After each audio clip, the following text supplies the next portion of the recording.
Inomarka minaman degan azizlarimiz uchun arzonroq inomarka so'raganlar uchun Opel Omega B klassidan topib qo'ydik. Kraksasi top-toza deyilyapti. 2000-yilda ishlab chiqarilgan mashina, lekin tiniq holatda turibdi. Asqab avaylab minilgan. Germanskiy mashinalar hech narsa bo'lmaydi. Sensorlari hamma narsasi ishlaydi. Ruli pastga tushib chiqadi. Salonlari ham oranjevey chiroyli salonda.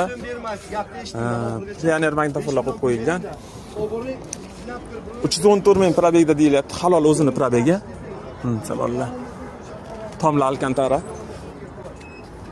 Mashina orqadan holati. Mashina metanchasi bor. Benzinda ham yuradi, metanda ham yuradi. Mana metan qo'yib qo'yilgan. Narxini eshitsa WhatsAppga tushamiz. Mashina kraskasi top-toza, hech yerda kraskasi yo'q deyilyapti. Qirilib, chizilib, petno bo'lgan joylari ham yo'q. Ko'rib chiqdik. Mashina tiniq turibdi. Bu mashinani 45 million so'mga ko'ndirib qo'ydik. Oxiri 45 million so'm ekan. Kimga qiziq bo'lsa telefonlariga aloqaga chiqib bosamiz.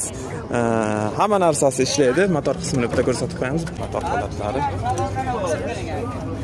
Kondisioner orqa salonlarigacha hamma joyini sovutadi. Kondisionerlar ham tiniq ishlab turibdi. Kimga qiziq bo'lsa telefonlariga aloqaga chiqib bosamiz.